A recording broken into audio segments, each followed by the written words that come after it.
بسم اللہ الرحمن الرحیم۔ السلام علیکم۔ دھماکہ اسلام آباد میں ہوتا ہے۔ ابھی جائے وقوع پر ایمبولینس سے پہنچ رہی ہوتی ہیں کہ اچانک پشاور اور نوشہرہ میں پولیس کی گاڑیاں ملزمان کے گھر کے باہر کھڑی ہوتی ہیں۔ C C T V footage check کرنے میں گھنٹوں لگتے ہیں، لیکن ہمارے ادارے شاید ٹیلی پیتھی کے ذریعے براہ راست ملزم کے دماغ میں داخل ہو کر اس کا ایڈریس نوٹ کر لیتے ہیں۔ ایسا لگتا ہے کہ کارروائی دھماکے سے بھی پہلے شروع ہو چکی تھی۔ اسے کہتے ہیں پری ایمپٹیو سٹرائک، بس تھوڑی سی لوکیشن بدل گئی۔ یہاں تفتیش گراؤنڈ پر نہیں، شاید کسی جادوئی چراغ کے ذریعے ہوتی ہے۔ دھماکے کی چنگاری اسلام آباد میں اٹھتی ہے اور اس کی لوکیشن کا سگنل سیدھا نوشہرہ کی کسی گلی میں گرتا ہے۔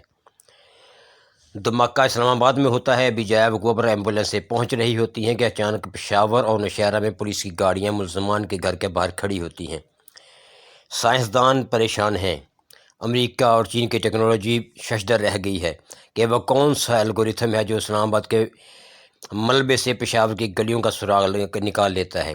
اسے ٹیکنالوجی کہیں، کرشمہ کہیں، یا پھر وہ پرانی اسکرپٹ جو ہر بار بس شہروں کے نام بدل کر چلا دی جاتی ہے۔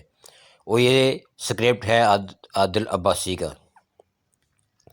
اسلام آباد دھماکے کی جامع تحقیقاتی رپورٹ بھی آ گئی۔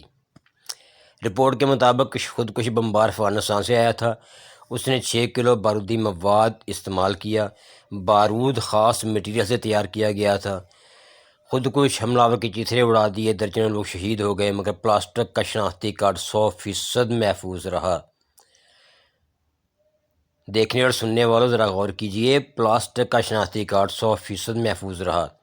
رپورٹ بس اتنی ہی تھی جو داخلہ دفتر کر دی گئی ہے۔ مرنے والے خود قصوروار تھے، نہ جمعہ پڑھنے آتے نہ مرتے۔ سیکیورٹی فورسز کا کام ہی پی ٹی آئی کے جھنڈے اور کارکن پکڑنا ہے، دہشت گرد نہیں۔ لہٰذا جب کبھی مسجد میں نماز پڑھنے جائیں، سب گھر والوں کو خدا حافظ کہہ کر جائیں۔ جب تک پی ٹی آئی جڑ سے ختم نہیں ہو جاتی تب تک سیکیورٹی فورسز کوئی اور کام نہیں کریں گی۔ ملتے ہیں اگلی ولاگ میں، تب تک کے لیے خدا حافظ۔ اس ویڈیو کو لائک اور شیئر کرنا مت بھولیے گا۔ یہ 90% عوام پاکستان کا موقف ہے، یہ میرا موقف نہیں ہے۔ تحریر عادل عباسی۔